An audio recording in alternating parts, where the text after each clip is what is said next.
Hey guys, take with the video for you guys. In today's video, we're going to be comparing the new iPhone 14 Pro with the iPhone 10s or the iPhone XS that was released 4 years ago. Now, it's been 4 years since the release of the iPhone 10s, since the iPhone 14 has, and a lot of things have come along the way. And in this video, we're going to talk about the hardware, the software, overall performance, battery life, camera, and of course give you guys our final thoughts on whether you should or shouldn't upgrade to the iPhone 14 Pro if you have the iPhone 10s currently. So let's dive right into it. As you can see in my hand here, both of the phones are premium phones, so you paid the $999 price tag when the iPhone 10s was released. Same with the iPhone 14 Pro, you're still paying that $999 price tag for both of the phones. Now, one thing interesting about these two phones are they might look very much like the same in terms of size, but if you look at it closely, the 14 Pro has a 6.1-inch Super Retina XDR display, where the iPhone 10s has a 5.8 Super Retina display. And the other thing you'll probably notice in the beginning is that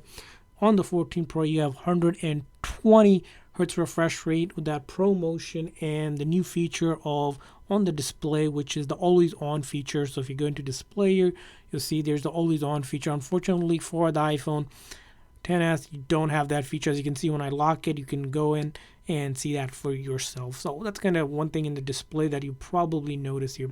Now, you also notice the notch here up top here. You got that dynamic island on the 14 Pro, however the notch on the thing, so that's kind of a design thing you notice here. Also, if we turn to the back here, just taking a quick look at the body here, you also notice, of course, the iPhone 14 Pro model line comes up with triple cameras here. Two of them are 12 megapixel, while there's a main one now upgraded to 48 megapixel camera here. And on the iPhone 10s here, you just have two 12 megapixel camera. So that's going to be a quick comparison of these two phones. Now, in terms of color here, as you can see here, the new 14 Pro does come in this new deep purple color, and along with the gold, silver, and the midnight or the space black edition, which can get the iPhone 10s in. So the new thing is, if you're looking at that purple color, again, that's going to be your preference. But let's go ahead and take a look at the body of the phone. So if we turn to the body of the phone, you notice here, of course, the obvious glaring difference is you have flat bezel versus rounded bezel, which used to be the case up to the iPhone 12 lineup, where Apple decided to go back with the flat bezel, and that kind of shows. Now, there's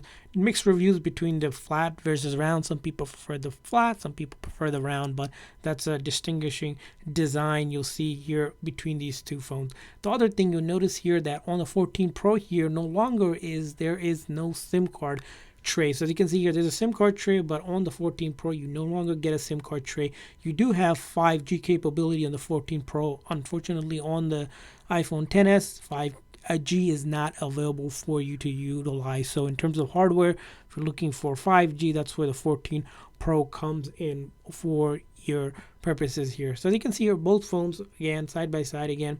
When I'm on it, both phones exceptionally well when interacting with it. Now, in terms of the actual hardware, we talk about the chip on it. So on the 14 Pro, of course, comes with the latest A16 Bionic chip with 6 gigs of RAM. On the iPhone 10s here, you get the A12 Bionic chip with 6 gigs of RAM. So in terms of course, chipset, the 14 Pro, it's going to be much faster than the iPhone 10s, just giving the lame comparison here, but that's going to be what you're looking at. So one thing you want to notice between these two phones is other feature capability on it, which is going to be the new phone will have this ability for you to do crash detection. So if you're in a crash, the iPhone 14 Pro, now Apple has heavily advertises that it will call emergency services because of the extra sensors built into the hardware. Unfortunately, that capability isn't available on the iPhone 10s here. The other thing we want to kind of take a look at is the battery life. Now, it's important when it comes to battery life, because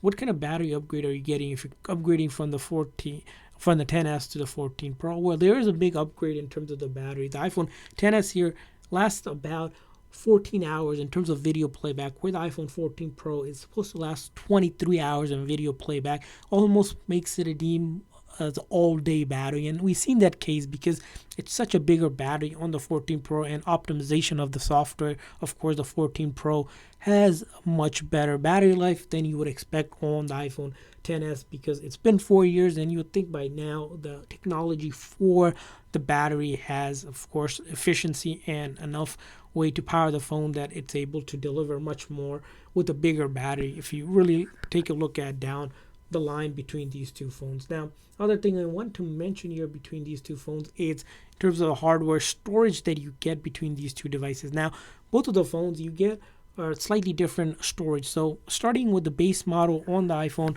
XS, you get 64 gig, and you can get 256 gig and 512 gig. On the iPhone 14 Pro, you start at 128 gig, you get 256 gig, 512 gig, and 1 terabyte. So the reason why I mention is that 1 terabyte is only available on the 14 Pro here when you're comparing these two models. That's if someone is really heavily using the phone to store lots of videos, photos to your heart content. That's where that 1 terabyte will come in play for you. So next thing, moving on to the phone, it's going to be the camera here. Now, both of the cameras, again, to the normal user, it's fantastic. Of course, Apple makes great iPhones, and when it comes to camera, no doubt about it, compared to other smart devices on the market. But we're going to start taking a look at a couple things here. First thing is the photo here. You'll notice here on the actual zoom level, you have 15 versus about 10. So that's kind of one thing you'll notice here. One other thing you'll notice here is portrait mode here. Again, both phones do have all of the portrait mode that you can get here. You also get the panel mode, but moving on to the video mode here, you'll notice both phones also record from your 10 HD to all the way 4K 60 frames per second. As you can see here, both of the phones will do that for you. But when it comes to video, one distinction thing you'll notice here is this new action mode that's available on the 14 Pro, which is not available on the iPhone XS here. And then moving on to other feature similarity is cinematic mode, which is introduced actually on the previous 13 Pro model here, but unfortunately on the XS you don't have that option as well. So another thing to mention on that for you. And then Pro RAW as well, which is only available on the 14 Pro, not on the iPhone XS. So those are slight differences between an upgraded camera on it. So if you're a person who's really picky on the camera, this is where the 14 Pro comes in versus the iPhone XS. It's a much upgrade in the 4 years in terms of camera technology. Now, moving on to the next aspect of these two phones is the software. So right now, as you can see, both phones we have running on iOS, the latest iOS 16 version, which you can take most functionalities on both of the phones to be about the same. When it comes to minor things, you may not get some features, but both of the phones are capable of running iOS 16. You can start taking advantage of that. If you haven't upgraded, you can definitely do that. We reviewed the iPhone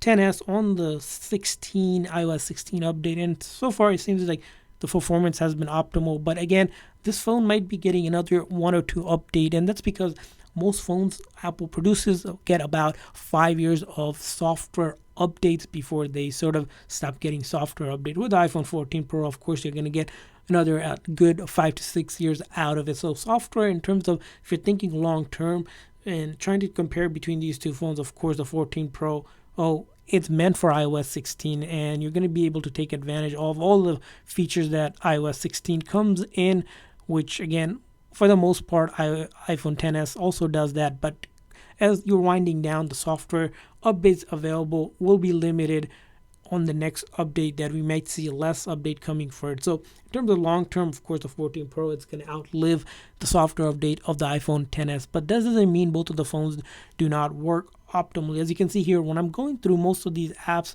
both of the phones, again, capable of running your most popular apps, from social media to your entertainment to your streaming services, all of that is going to work without any issues. And even when it comes to gaming, both phones are great for gaming as well. When it comes to even in playing 2D games, 3D games, to heavy graphic game meant to play on the console, you'll find the experience between both of the phones, again, when it comes to gaming, again, they do exceptionally well on both of the devices. So kind of bringing down to the last bit between these two phones, as you can see here, whether if you're thinking of upgrading from one to another, let's talk about why you would choose one versus the another. The first thing why you would probably pick the iPhone 10s here is going to be limited to a couple things here. First thing, it's of course 29 grams lighter than the iPhone 14 Pro. So because of those new upgraded cameras and a different size of body, the iPhone 10s wins when it comes to the lightweightness. And then also this round edge, again, it's easier, firm, nice to hold. So if someone who really likes those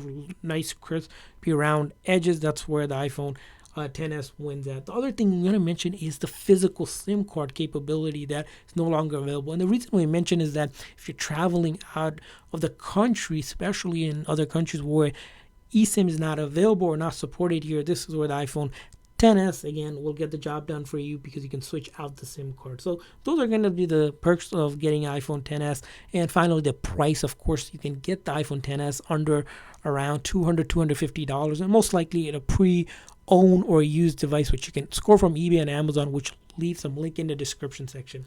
Now let's talk about why you might consider the iPhone 14 Pro in comparison to it. Of course, it's a new phone, but what are the differences when it comes to those upgrades that we talk about between the iPhone 10s versus the 14 Pro here? Well, a couple things here. It delivers when it comes to brightness here. We didn't mention here on the display here. It does deliver 1800 bright max nit versus around 600 for the iPhone 10s here, so about 181% higher. You also get that 128 refresh rate, which again, in the meantime, if you use 60 hertz versus 120 hertz rate, you'll probably notice that there's a big difference in terms of that. Other thing, of course, that we want to mention is performance. When we do some benchmarking tests in apps like Antutu, we get around 88% better performance versus that one, and that's because it's a 4-year-old phone versus 4-year difference between the hardware and the 6 gig of RAM that you get versus only the 4 on the iPhone 10s. Along with that is a new type of memory that's faster, which is LPDDR5, that's enabled by default on the iPhone 14 Pro here. And of course, there is other upgrade in terms of the latest Wi-Fi 6 wireless network that are capable on the iPhone 14 Pro, which aren't available on the iPhone 10s. And other thing to mention, is the battery life you get between these. So if you're doing the comparison, you get around 59% longer battery on the 14 Pro than the iPhone 10s here. So again, when it comes to those and the camera upgrade, there's a lot more going on for the iPhone 14 Pro. Of course, you're going to pay that $999 versus almost 1/4 the price. So again, we'll let you guys decide whether the upgrade is worth it or not. We want to hear from you guys, so leave a comment in the comment section if you guys have used or upgraded from one to another. What's your thought? And while at it, make sure that like and subscribe button. Thanks for watching, guys. See you guys next time.